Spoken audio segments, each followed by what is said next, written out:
हम कृष्णा बुक के 3rd chapter से पढ़ रहे थे, वहीं से कंटिन्यू करेंगे। उससे पहले क्विज कर लेते हैं। भगवान श्री कृष्ण भौतिक शरीर धारण करने वाले साधारण जीवों से किस प्रकार भिन्न है?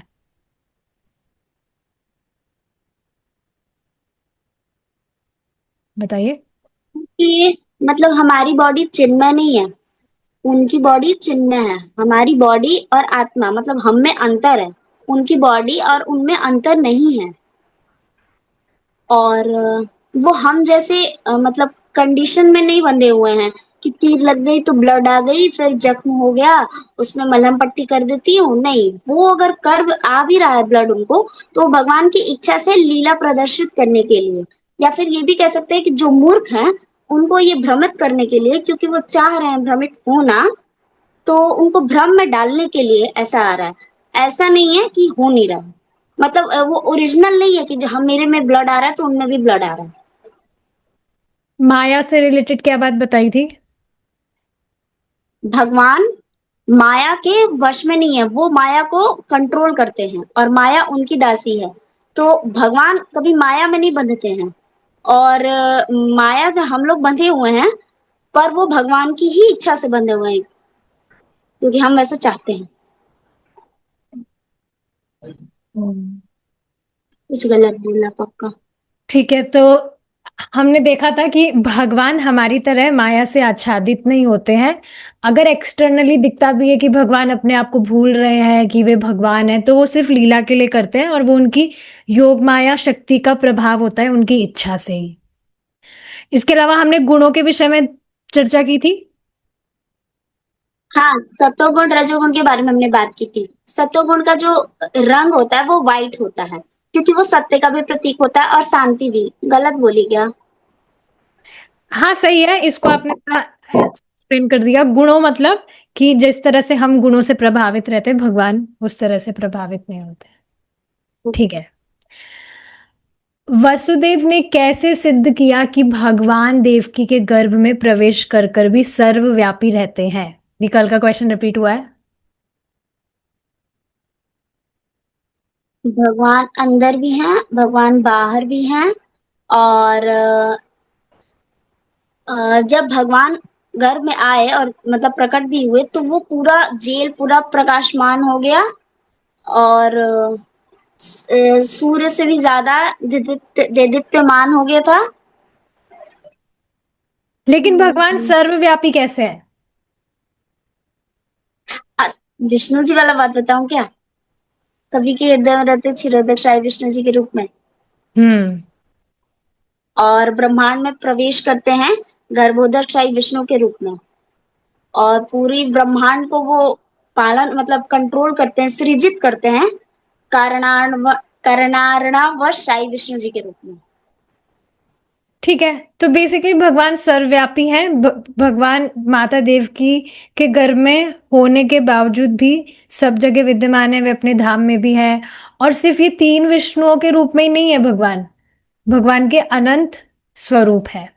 अच्छा, माता देवकी ने क्यों कहा कि भगवान के सभी अवतार शाश्वत, आत्म प्रकाशित और भौतिक गुणों से परे हैं? ये बात कहने का कारण क्या था?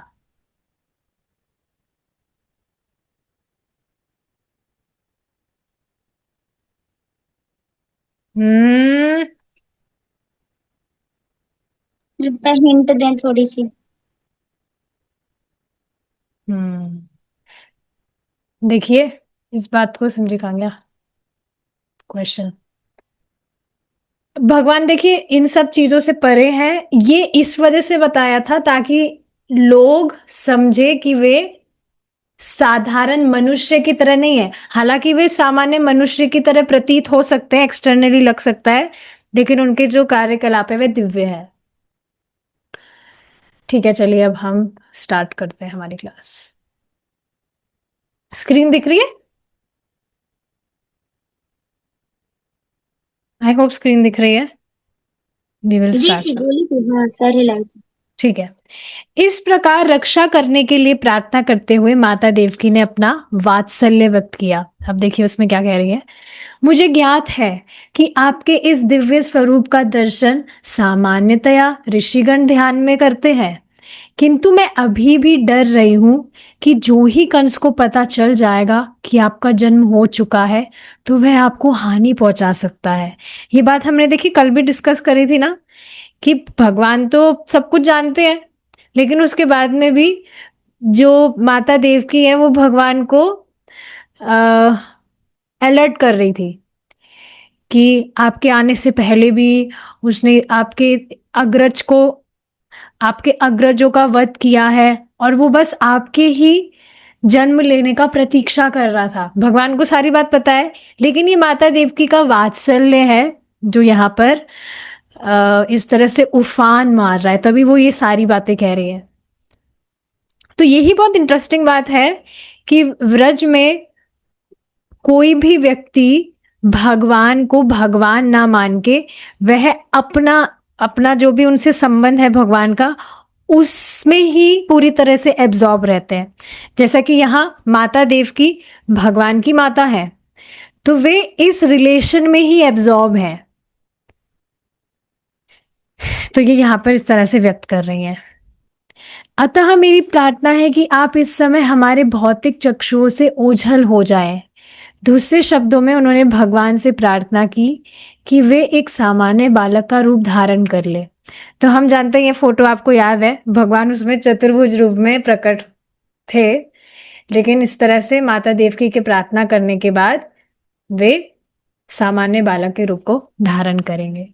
आपके जन्म के कारण ही मैं अपने भाई कंस से भयभीत हूं। हे मधुसूदन, हो सकता है कि कंस को पता ना लगे कि आपने जन्म धारण कर लिया है। अतः मेरी प्रार्थना है कि आप अपने इस चतुर्भुज रूप को, जिसमें आप विष्णु के 4 चिन्ह शंख, चक्र, गदा तथा कमल धारण किए हैं, छिपा ले। हे प्रभु, आप दृश्य जगत के प्रलय के अंत में सारे ब्रह्मांड को अपने उदर में धारण करते हैं, फिर भी आप अपनी विशुद्ध कृपावश मेरे घर में प्रकट हुए हैं। तो आप स्वयं वे हैं जो ये जो जगत दिख रहा है, इसकी प्रलय के अंत में सारे ब्रह्मांड को अपने उदर में धारण कर लेते हैं। भगवान में समाविष्ट हो जाते हैं सब, जीवात्मा भी इस तरह से सो जाते हैं भगवान में समाविष्ट होकर, लेकिन आप कृपावश मेरे घर में प्रकट हुए हैं। मुझे आश्चर्य है कि आप अपने भक्तों को प्रसन्न करने के लिए सामान्य मनुष्य के कार्यकलापों का अनुकरण करते हैं, क्योंकि भगवान है भक्त वत्सल।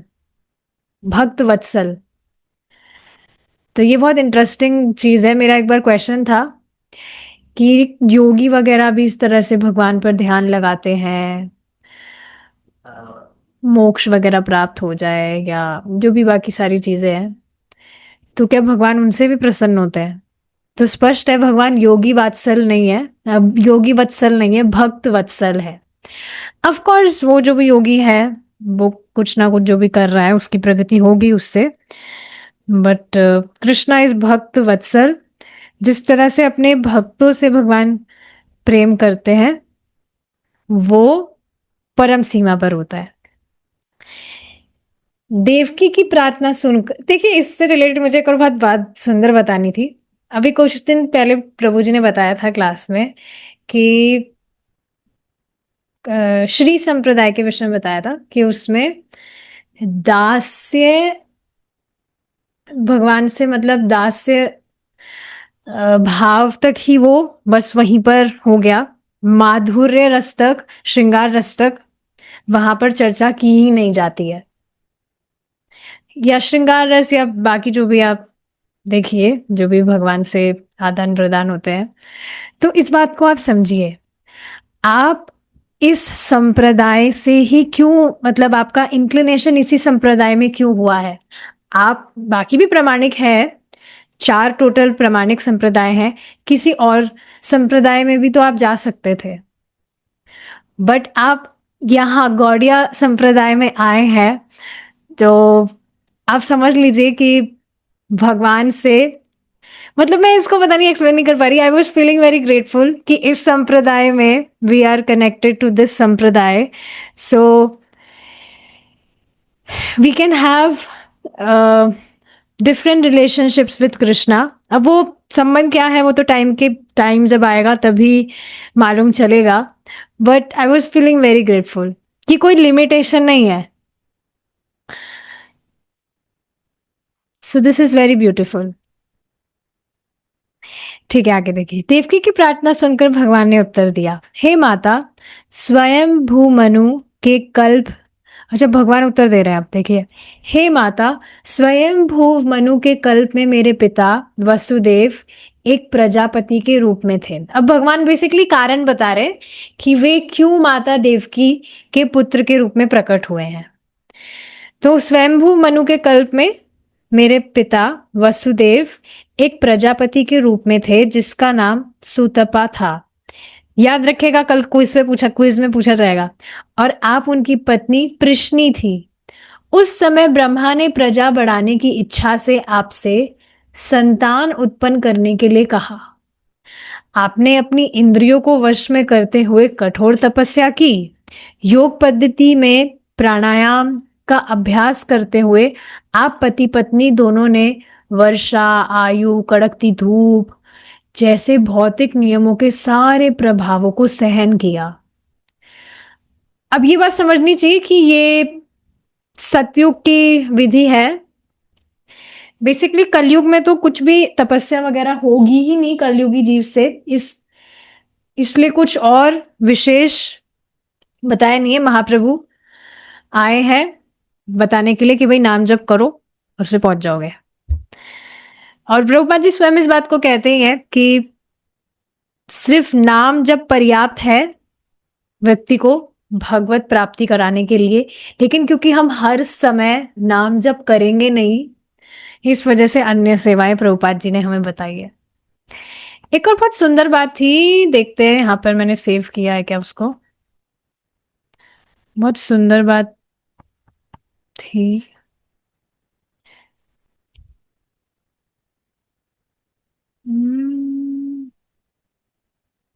यस, हमें 24 घंटे भगवान को याद रखने का अभ्यास करना है। हाँ, करना होगा। उनके नामों का जप करना होगा और अपने जीवन की गतिविधियों को इस तरह से ढालना होगा कि हम उन्हें हमेशा याद रख सके। तो नाम जप से बेसिकली नाम जप ये है, मेन है। लेकिन क्योंकि नाम जप से ही अभी अभी की स्थिति देखी जाए तो अभी ऐसा नहीं है कि हम नाम जप कर रहे हैं तो नाम जप करते ही हम भगवान का नाम ले रहे हैं। तो कृष्णा बोलते ही हमें भगवान की लीलाएं स्फुरित हो रही है हृदय में, बहुत मतलब भगवान की इस तरह से लीलाओं का स्मरण हो रहा है। मन को लगाना पड़ता है। सुनते हैं हम किस तरह से आप स्मरण करिए। जैसे अभी कल की क्लास थी कि परसों परसों की क्लास थी जिसमें प्रभु जी बता रहे थे कि जब वे आरती करते हैं तो इस तरह से वे ध्यान लगाते हैं कि दिया ऑफर कर रहे हैं तो उस जो भी भौतिक वासनाएं हैं इस अग्नि की तरह जल जाए, मतलब जो जला रही है मेरे हृदय को वो खत्म हो जाए, भस्म हो जाए। ऐसी बहुत सारी चीजें बताई थी प्रभु जी ने। तो आज जब मैं भी आरती कर रही थी तो मुझे वो सारी बातें याद आ रही थी and I also try to meditate those prayers to Krishna. जब मैं जल ऑफर कर रही थी भगवान को तो जल ऑफर करते समय आई वॉज सेइंग कि ये जो जल जिस तरह से निर्मल है उस तरह से मेरा हृदय भी बहुत निर्मल हो जाए, बहुत सॉफ्ट हो जाए, so that I may become a medium कि जो भी लोग हैं वो भगवान की भक्ति करें, उसके लिए मैं उनको प्रेरित कर पाऊं। और प्रीचिंग के लिए सॉफ्ट हृदय होना जरूरी है, नहीं तो लोग भाग जाएंगे। पेशेंस बहुत जरूरी है ही। So yes, I was also praying to Krishna like that, meditating on that.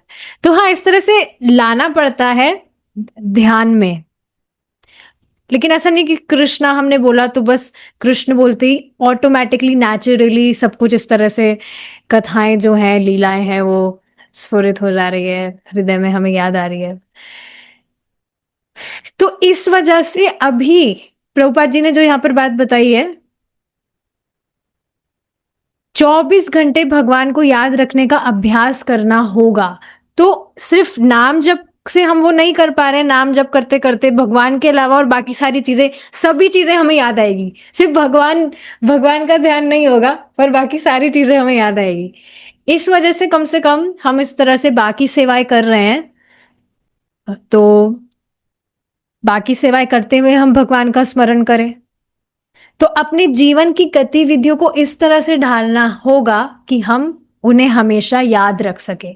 और एक स्टेज ऐसा आएगा कि आपको अन्य सेवाएं भी भक्ति है, ऐसा मत सोचेगा कि वो कम है, कम या ज्यादा है, लेकिन मुख्य रूप से जो नाम जप है, नाम जप करते समय आपको भगवान का स्मरण हो रहा है और कहीं कुछ और थॉट आ ही नहीं रहा है भगवान के अलावा, सो दैट इज परफेक्शन। और वो स्टेज भी ग्रेजुअली आएगा। तो देखिए अभी क्या है, मन को लगाना पड़ता है तो लगाना चाहिए। ऐसे मन को लगाते लगाते लगाते एक स्टेज ऐसा आएगा कि अपने आप ही मन वहां पर लगने लग जाएगा। तो जो भी बातें हम सुनते हैं, इस तरह से हम मेडिटेट करें, भगवान से हम प्रेयर करें, नाम जप के समय में भी हमें ये सारी बातें याद आ रही है, तो ये बहुत अच्छी बात है। हाँ, ये जो भी मतलब बात कहाँ से आई थी कि सब कुछ ये भौतिक नियमों के सारे प्रभावों को सहन किए थे, भगवान के लिए तपस्या कर रहे थे। आपने समझ धार्मिक नियमों का भी पालन किया, इस प्रकार आपका हृदय निर्मल हो गया और भौतिक नियम के प्रभावों पर भी नियंत्रण प्राप्त हो गया। तपस्या करते हुए आप वृक्षों के नीचे भूमि पर गिरे हुई पत्तियों मात्र का आहार करती रही। ऐसा थे कि हम सुनते ही सतयुग में पत्ते चबाकर रहना पड़ता है तो कलयुग में कहा नहीं हो पाएगा। मैंने एक पता नहीं कोई वीडियो देखा था, उसमें ऐसे बता रहे थे वो लोग, मतलब वो हेल्दी हैबिट्स का कुछ था, तो उसमें बता रहे थे जो जापानीज लोग हैं वो डेली एक ही चीज करते हैं, कुछ चेंज नहीं करते उसमें, इस वजह से वो इतने शार्प है। मतलब इस एक ही चीज का मतलब आप समझ रहे हैं, जैसे सुबह का ब्रेकफास्ट भी जो वो खाते हैं तो डेली एक ही ब्रेकफास्ट खाते हैं, वो उसमें भी वैरायटी नहीं चाहिए उनको, सेम ब्रेकफास्ट एवरी डे तो मैं सोच रही थी अरे ये कैसे पॉसिबल है, बोर नहीं हो जाएंगे। तो मैंने वो फर्स्ट उन्होंने बात बताई थी तभी मैंने वो ड्रॉप कर दिया, आगे देखना ही नहीं है भाई, रहने दो। तो वैरायटी चाहिए हमें, तो कलयुगी जीव है, उससे नहीं होगा। इस वजह से खुश रहना चाहिए, आप अच्छे से नाम जप करिए बस। दिस नाम will give you every quality, आपको पूरी तरह से सक्षम बना देगा ये भगवत प्राप्ति के लिए। तो हाँ, इस तरह से पत्ते चबाकर माता देव की रह रही थी।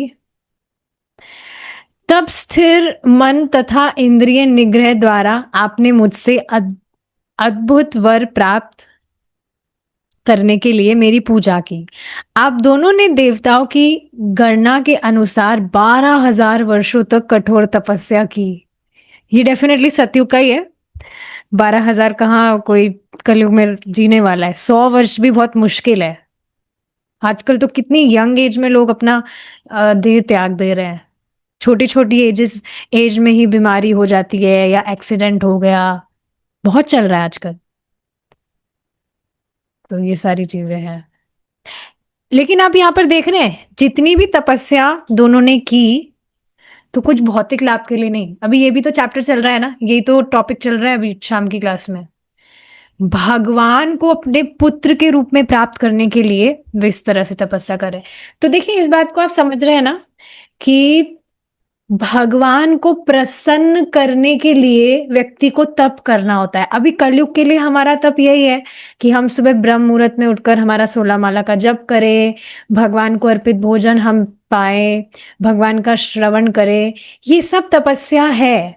हालांकि करते करते करते अब तपस्या नहीं लगती है, बट आप अपनी इंद्रियों को भौतिक विषयों में ना ले जाकर भगवान में लगा रहे हैं। सो दिस इज तप। तप का अर्थ धूप में खड़ा होना या ठंडे पानी में वो बर्फ के पानी में नहाना, ये सब नहीं है। मैं ऐसा करती थी पहले, मतलब धूप में नहीं, ठंडे पानी से 12 इयर्स। तो पहले तो कुछ प्रॉब्लम नहीं हुई थी, पता नहीं अभी लास्ट सर्दी में मैंने छोड़ दिया था ये, क्योंकि उससे मेरा वात बढ़ गया था। तो मैंने सोचा क्या बिना मतलब, और ऐसा नहीं, ठंडे पानी से बहुत मजा आता था। सुबह सुबह ठंडे पानी से बहुत एकदम ऐसे जैसे, क्या बोलते हैं उसको, जैसे कुछ ऐसे कुछ चुभ रहा हो कांटे जैसा, इस तरह से लगता है एटलीस्ट शुरू में। तो ठीक है, अब छोड़ दिया और कुछ तपस्या की जरूरत नहीं है। इसके अलावा भक्ति में आने से पहले हेल्थ कॉन्शियस तो मैं हमेशा से थी, तो मैं हमेशा से फल खाती थी, ओनली फ्रूट्स, उसके अलावा कुछ भी नहीं। और ये मैंने स्टार्ट किया था, 2 महीने तक मैं सिर्फ फ्रूट्स ही फ्रूट्स खा रही थी। उसके अलावा मैंने कुछ भी नहीं मैं खा रही थी, सिर्फ फ्रूट्स फ्रूट्स फ्रूट्स। और इतना ज्यादा मैं स्किनी हो गई थी, एकदम जैसे हड्डी।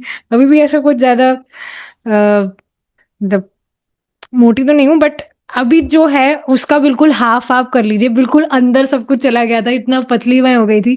घर वालों को भी चिंता हो गई थी, ये क्या कर रही हो तुम, क्या हो रहा है। जबकि उस समय मैं भक्ति नहीं कर रही थी। लेकिन फिर भक्ति में आने के बाद में मैंने 3 तेरा पढ़ा क्लास, मतलब प्रभु जी की ली। तो उसमें खूब प्रभु जी प्रसाद की महिमा बता रहे थे, तो फिर मैंने छोड़ दिया उसको, छोड़ो नहीं करना तपस्या। तो कलयुगी जीव है, उससे तपस्या नहीं होगी। डेफिनेटली हमें रेगुलेटेड लाइफ जीना जरूरी है। प्रसाद ठीक है, प्रसाद की महिमा है, बट हम इतना ज्यादा भी नहीं खा सकते, उससे भी हम बीमार पड़ जाएंगे। बट एनीवेज आगे देखेंगे। इस अवधि में आपका मन मुझ में ही लीन रहा। अब आप भक्ति कर रही थी जब आप भक्ति कर रही थी और अपने मन में निरंतर मेरा ध्यान कर रही थी, तब मैं आपसे अत्यधिक प्रसन्न हुआ। हे निष्पाप माता, अतः आपका अंतःकरण नित्य ही विशुद्ध है। उस समय भी मैं आपके समक्ष इति रूप में आपकी इच्छा पूर्ति के लिए प्रकट हुआ था। सॉरी, इसी रूप में आपकी इच्छा पूर्ति के लिए मैं प्रकट हुआ था और आपसे मन वांछित वर मांगने के लिए कहा था।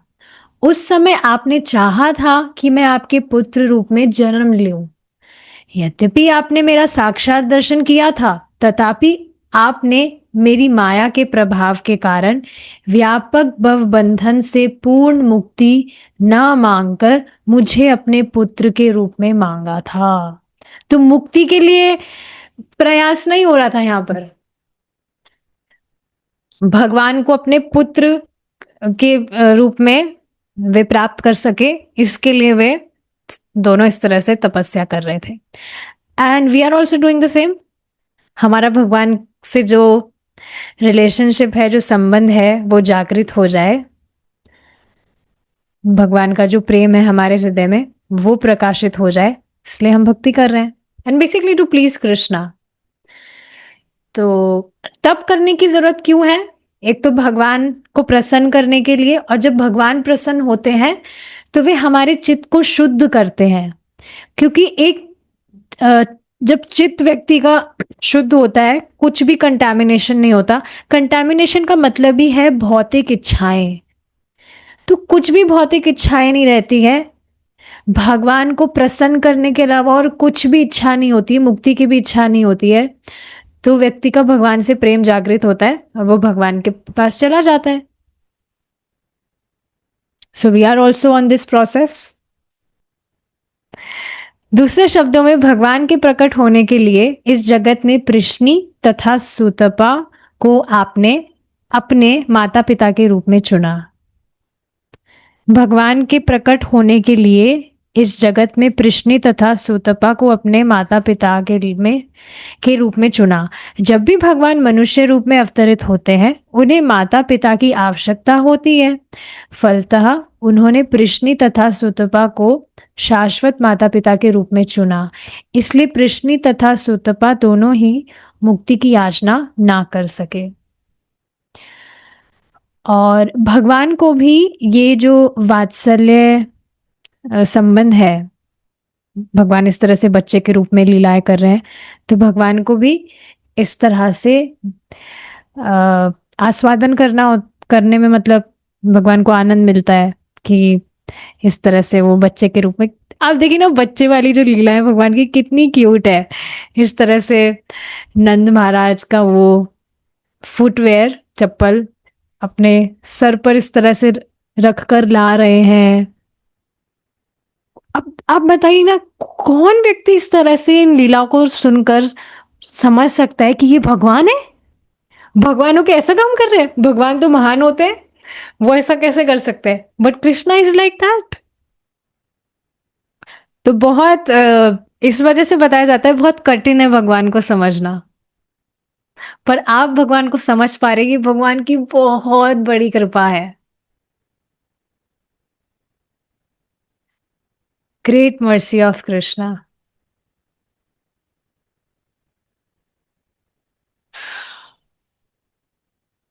ठीक है, आगे देखते हैं।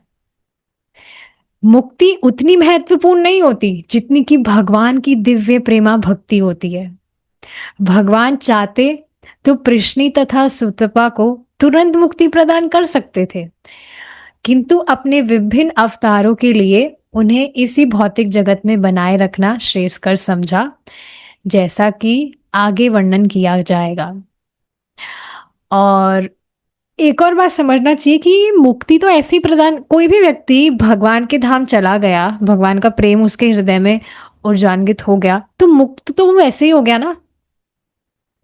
तो मुक्ति के लिए अलग से प्रयास करने की क्या जरूरत है? मुक्त तो वो वैसे ही हो गया।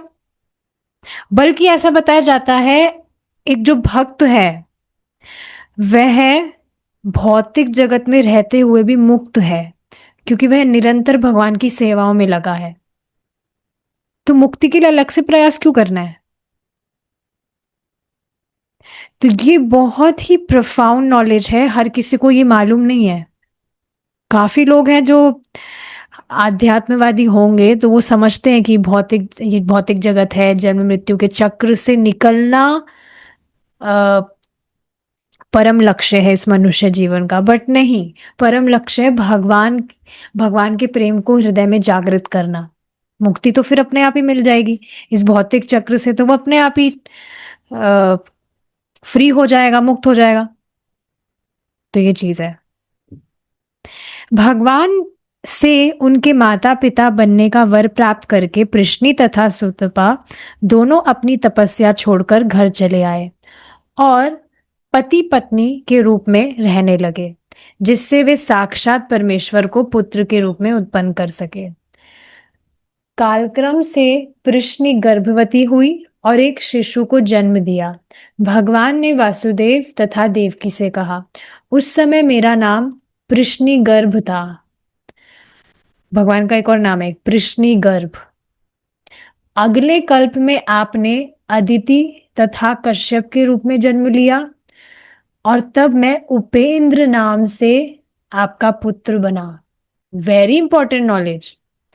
उस समय मेरा स्वरूप एक बौने जैसा था, जिससे मैं वामन देव के नाम से विख्यात हुआ। तो उपेंद्र मीन्स इंद्र के भाई। मैंने आपको वर दिया था कि मैं 3 बार आपके पुत्र रूप में जन्म धारण करूंगा। पहली बार मैं प्रश्नि तथा सुतपा से जन्म लेकर प्रश्नि गर्भ कहलाया।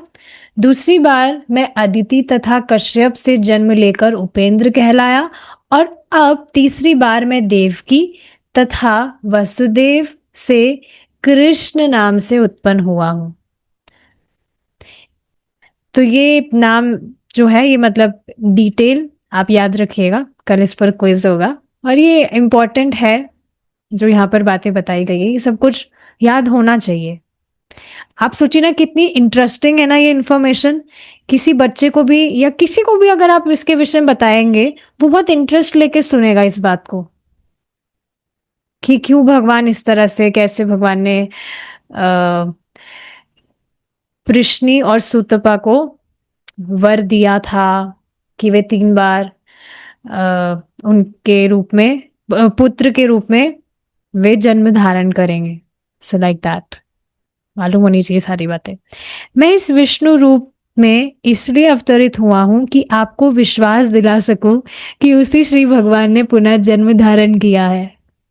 मैं चाहता तो एक सामान्य शिशु के रूप में प्रकट हो सकता था, किंतु तब आपको विश्वास ना होता कि आपके गर्भ से मुझ भगवान ने जन्म लिया है। तो ये भी एक कारण है।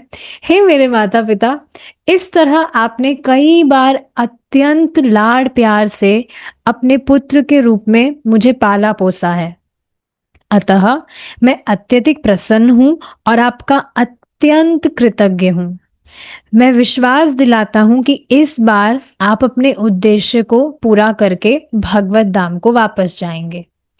मैं मानता हूं कि आप मेरे लिए चिंतित हैं और कन से भयभीत हैं। अतः मेरा आदेश है कि आप तुरंत ही मुझे गोकुल ले चले। सबसे पहले ये बात समझनी चाहिए कि भगवान की ये जो लीलाएं हैं, जितनी भी लीलाएं भगवान करते हैं, किस जिस भी ब्रह्मांड में करते हैं, वे सभी शाश्वत हैं। तो अभी भी भगवान, क्योंकि भगवान की लीला शाश्वत है, तो अभी भी भगवान वसुदेव वासुदेव कृष्ण के रूप में कहीं जन्म ले रहे हैं। अभी भी इस तरह से वे माता देवकी से ये सारी इंफॉर्मेशन शेयर कर रहे हैं। तो ये शाश्वत रूप से भगवान की जो लीलाएं हैं, कथाएं हैं, वे चल रही हैं अभी भी, बिकॉज ये शाश्वत है। भगवान की जो लीलाएं हैं, भगवान का स्वयं का भी हमने देखा था, कुछ भी पास्ट या फ्यूचर या प्रेजेंट नहीं होता है, सब कुछ प्रेजेंट ही होता है। मतलब पास्ट फ्यूचर कुछ नहीं होता, मतलब पास्ट प्रेजेंट फ्यूचर कुछ भी नहीं होता है, हमेशा शाश्वत रूप से भगवान भगवान है। उसी तरह से भगवान के नाम, भगवान के गुण, भगवान की लीलाएं भी शाश्वत रूप से विद्यमान है। अभी भगवान की लीलाएं चल रही हैं। ऐसा नहीं है कि ये जो हम स्टोरी सुन रहे हैं ये पास्ट हो गया है, किसी समय हुआ था, बस अब इतिहास के पन्नों में छप गया, बस गया। नहीं, इसी वजह से तो आप देखिए ना, हम जो श्रवण कर रहे हैं भगवान के विषय में, वो इतना प्रबल है कि कितनी तेजी से व्यक्ति की अविद्या का नाश करता है। वो भगवान की भक्ति में इस तरह से प्रगति करता है। तो समझना चाहिए सब शाश्वत है भगवान की तरह। ठीक है, अब आगे देखिए। मैं मानता हूं कि आप मेरे लिए चिंतित है और कंस से भयभीत है। अतः मेरा आदेश है कि आप तुरंत ही मुझे गोकुल ले चले और यशोदा की नवजात कन्या से जो अभी अभी उत्पन्न हुई है मुझे बदल ले। अपने पिता माता को इस प्रकार कहकर उनकी उपस्थिति में भगवान सामान्य बालक बन गए और मौन हो गए। यस, सो लाइक दैट उन्होंने वसुदेव से इस तरह से कहा था कि वे, नहीं तो आप सोचिए वसुदेव को कैसे आइडिया आएगा। हाँ, ये भी हो सकता था कि भगवान उनको आइडिया भी दिलवा सकते थे उनको प्रेरित करके, बट भगवान ने स्वयं ने वसुदेव को इस तरह से कहा था।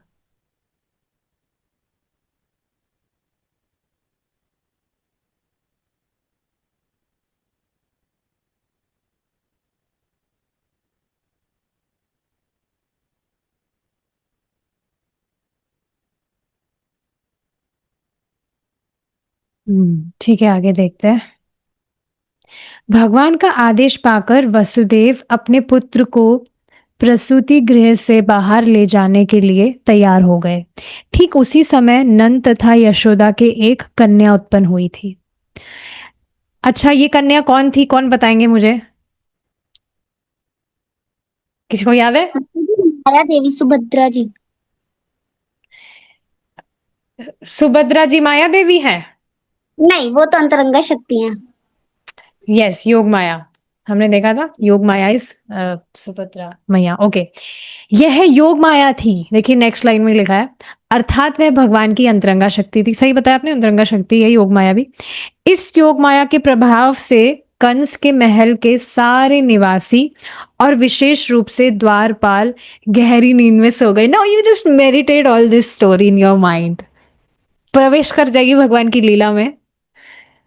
इस तरह से योग माया के प्रभाव से कंस के महल के सारे निवासी और विशेष रूप से द्वारपाल, द्वारपाल मतलब कि जो वहां पर द्वार पे पहरा दे रहे हैं, वो गहरी नींद में सो गए और लोहे की जंजीरों बंद महल के सारे दरवाजे खुल गए।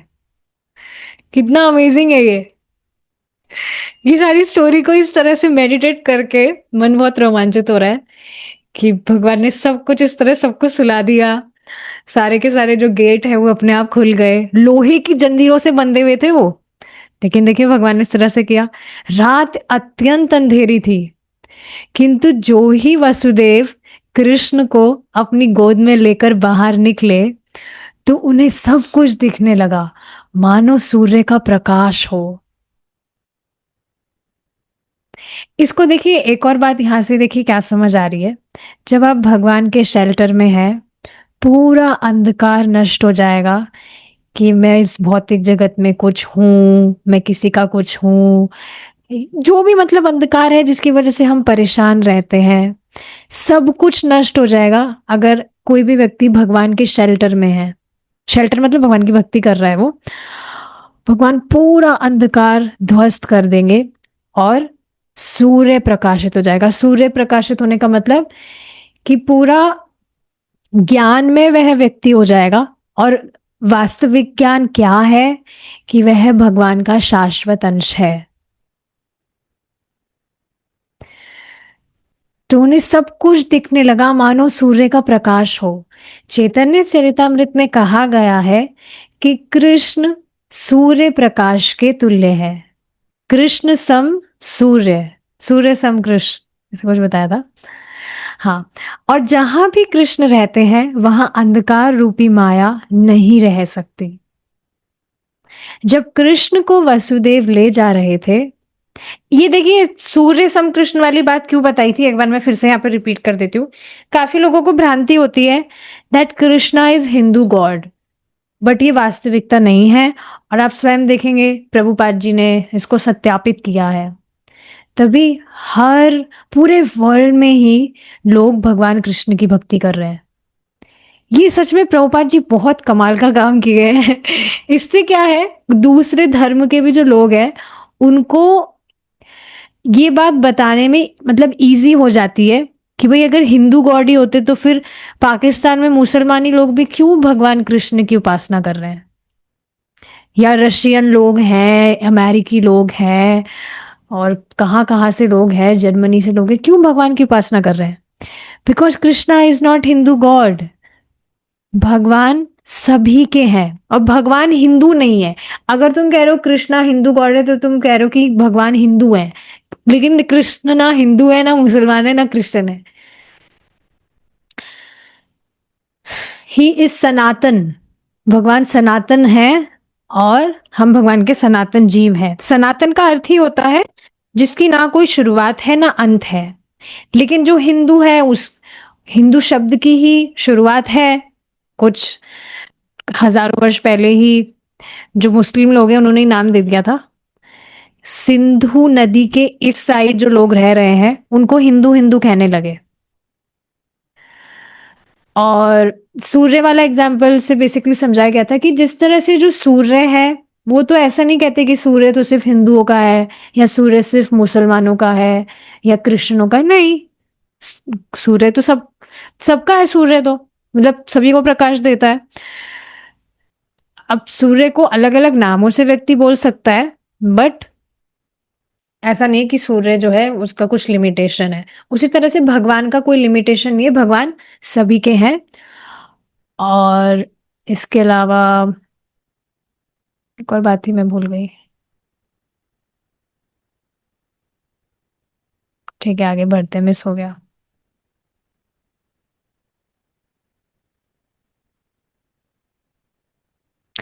तो इस वजह से एक बार मुझे कंफ्यूजन हो रहा है, सूर्य सम कृष्ण या कृष्ण सम सूर्य? सर्च किया जाए क्या? देख ही लेते हैं।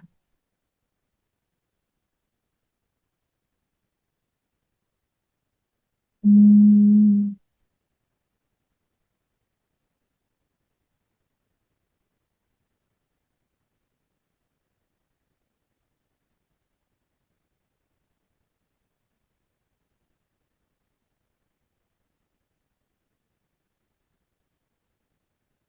कृष्ण सूर्य सम माया है अंधकार, यहाँ कृष्ण ताहा नहीं मायार अधिकार। तो कृष्ण सूर्य सम है। Krishna is just like the sun. Okay, ठीक है। तो हाँ, ये चैतन्य चरिता में बताया गया है, कृष्ण सूर्य प्रकाश के तुल्य है, कृष्ण सम सूर्य, और जहां पर भी कृष्ण रहते हैं वहां अंधकार रूपी माया नहीं रह सकती। जब कृष्ण को वसुदेव ले जा रहे थे, तब रात्रि का अंधकार दूर हो गया। काराग फिर से स्टोरी में प्रवेश करिए, भगवान की लीला में प्रवेश करिए।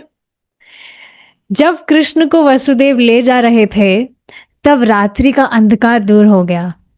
कारागार के सारे द्वार स्वतः खुल गए। साथ ही आकाश में गंभीर गर्जना हुई। मेडिटेट कर पा रहे हैं आप?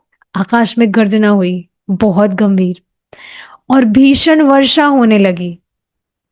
जब वसुदेव इस वर्षा में अपने पुत्र को ले जा रहे थे, तो भगवान शेष ने नाग का रूप धारण करके वसुदेव के सर के ऊपर अपने फन फैला दिए, जिससे वर्षा से उन्हें बाधा ना हो। अब एक बार इस फोटो को देख लेते हैं।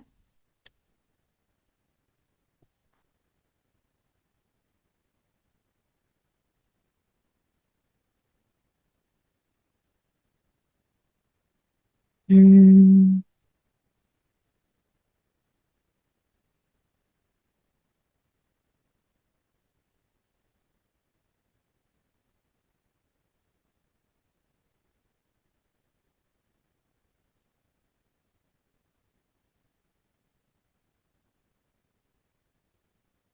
देखिए इस फोटो को, कितनी सुंदर फोटो है।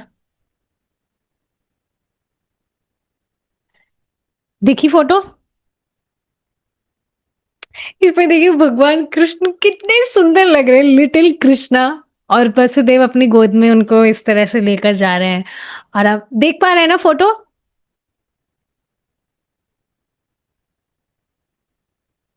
ठीक है।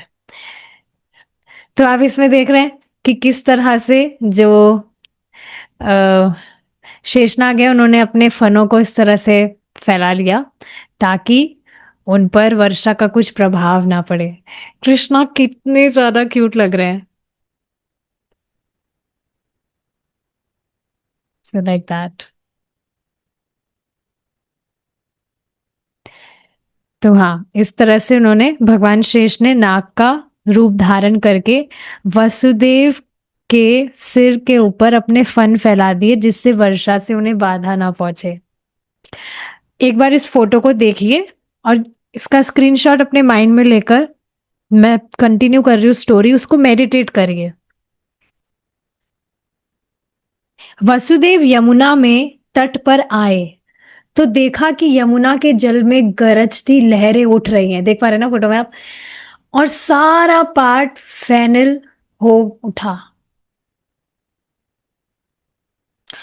इतने पर भी यमुना ने वसुदेव को नदी को पार करने के लिए मार्ग दे दिया। आप देख ही रहे किस तरह से जो यमुना जी हैं, वो इस तरह से रास्ता खोल रही हैं, इस तरह से जैसे लहरें इस तरह से उठ रही है, लेकिन बीच में से इस तरह से रास्ता खुल गया जिससे वसुदेव आसानी से जा पा रहे थे।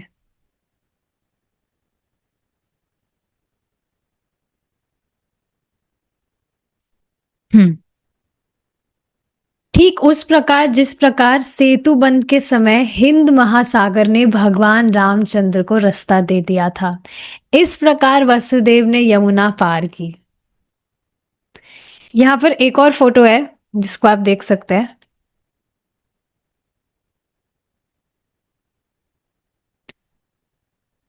तो इसमें भगवान को इस तरह से वे लेकर जा रहे हैं। ठीक है, चलिए वापस स्टोरी पे आते हैं अब। इस प्रकार वसुदेव ने यमुना पार की। उस पार वे नंद महाराज के गोकुल स्थित निवास स्थान में गए, जहां उन्होंने देखा कि सारे ग्वाले गहरी नींद में सोए हुए थे। रात्रि का समय था और सब गहरी नींद में, भगवान की योग माया की शक्ति के प्रभाव से सब इतनी गहरी नींद में सो रहे थे। इस अवसर का लाभ उठाकर वे यशोदा के घर में चुपके से घुस गए और बिना किसी कठिनाई के अपने पुत्र को रखकर बदले में यशोदा की नवजात पुत्री को उठा लाए। इस प्रकार चुपके से घर में घुसकर लड़के को लड़की से बदल लेने के बाद वे पुनः कंस के कारागृह में लौट आए तथा पुत्री को देवकी की गोद में रख दिया। इस तरह से देखिए बताया जाता है, जब माता देवकी थी, सॉरी, माता यशोदा, जब उन्होंने इस तरह से कन्या को जन्म दिया था, जन्म देने के बाद में ऐसा होता ही है, थोड़ी वीकनेस होती है, तो जो माता है वो सो जाती है, स्त्री जो है वो सो जाती है इस तरह से। तो बाद में जब उनको होश आया तो उन्होंने देखा पुत्र, मतलब नींद में जब नहीं थी, जब इस तरह से पुत्री ने जन्म लिया था तो उनको पता था पुत्री हुई है, पर बाद में फिर होश आने के बाद में उन्होंने देखा कि पुत्र, तो फिर बाद में उन्होंने इस तरह से सोचा शायद मैं सपना देख रही होंगी कि मुझे पुत्री हुई है, मुझे तो पुत्र हुआ है। So like that. तो ठीक है, अब क्या किया वसुदेव ने, इस तरह से बदलने के बाद में वापस से पुत्री को ले आए और पुत्री को देवकी की गोद में रख दिया। उन्होंने पुनः हथकड़ी बेड़ियां पहन ली ताकि किसी को कुछ पता ना लगे कुछ हुआ भी था क्या, जिससे कंस को यह पता ना चल पाए कि इतनी सारी घटना घट चुकी है। This was very amazing. देखिए इस बात को समझ लीजिए, यहां से एक और लेसन क्या मिल रहा है। भगवान ने जो सोच लिया वो होकर ही रहता है। ही इज स्वराट। यहां पर भी कोई व्यक्ति कह सकता है मैंने एक बार जो कमिटमेंट कर दी तो फिर मैं उसको चेंज नहीं करता हूं, ऐसा कुछ, मतलब ऐसा कोई डायलॉग बोलते हैं लोग, एक बार जो मैंने कमिटमेंट कर दिया उसको मैं कभी बदलता नहीं हूं, मैं हमेशा इस तरह से कुछ भी करता हूँ, इस तरह से बोल सकते हैं। लेकिन यहाँ पर लोग हेल्पलेस है, काफी प्लानिंग करने के बाद में भी उल्टी ही चीजें होती है। इनफैक्ट पहले मुझे याद है मैं कुछ भी प्लानिंग करती थी तो मैं देखती थी हमेशा मेरे साथ उल्टा ही होता है, तो फिर मैं उल्टी प्लानिंग करती थी कि मैं उल्टी प्लानिंग करती हूँ फिर सुलटी सुलटी चीज होगी, लेकिन उल्टी प्लानिंग करने के बाद में भी उल्टा ही होता था। सो लेकिन भगवान ने जो भी एक सोच लिया, डिसाइड कर लिया, वो होके ही रहता है।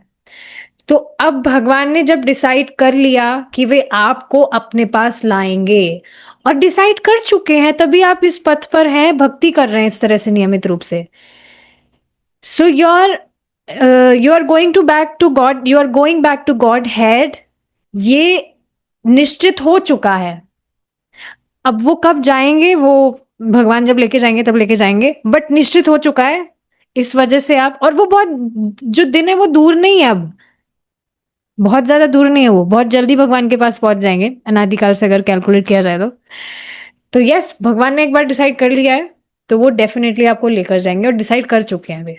तो ऐसा ही यहाँ पर भी हम देख रहे हैं भगवान यहाँ पर अवतरित हुए थे, तो अब आप देख रहे हैं सारे घटनाएं घट चुकी, किसी को कुछ पता नहीं, तो भगवान ने जो सोचा है वो होके ही रहता है।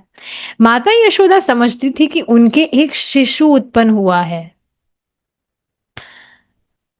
किंतु प्रसव पीड़ा से शिशु मतलब कन्या, यहाँ पर ये ट्रांसलेशन में गलती है, कन्या उत्पन्न हुई है किंतु प्रसव पीड़ा से थक जाने के कारण वे प्रगाढ़ निद्रा में थी। जब वे जगी तो उन्हें याद ना रहा कि उनके पुत्र हुआ है या पुत्री। इस प्रकार लीला पुरुषोत्तम भगवान श्री कृष्ण के अंतर्गत भगवान कृष्ण का जन्म नामक तीसरे अध्याय का भक्ति वेदांत तात्पर्य पूर्ण हुआ। ये हमने 3rd चैप्टर कंप्लीट कर लिया है। Very nice. इस तरह से देखिए हम थोड़ा 1 घंटे तक क्लास कर रहे हैं ना, तो अच्छे से हम डिस्कस भी कर पा रहे हैं और अच्छी बात है। ये डिसीजन बहुत अच्छा था कि 3 दिन हम कृष्णा बुक कर रहे हैं, 3 दिन लीलामृत कर रहे हैं। अब हम कल हमारा 4th चैप्टर स्टार्ट करेंगे भगवान ने चाहा तो। Thank you so much for your time and association. We will stop here now. Shri Krishna भगवान की जय, श्रीला प्रभुपाद की जय। हरे कृष्णा।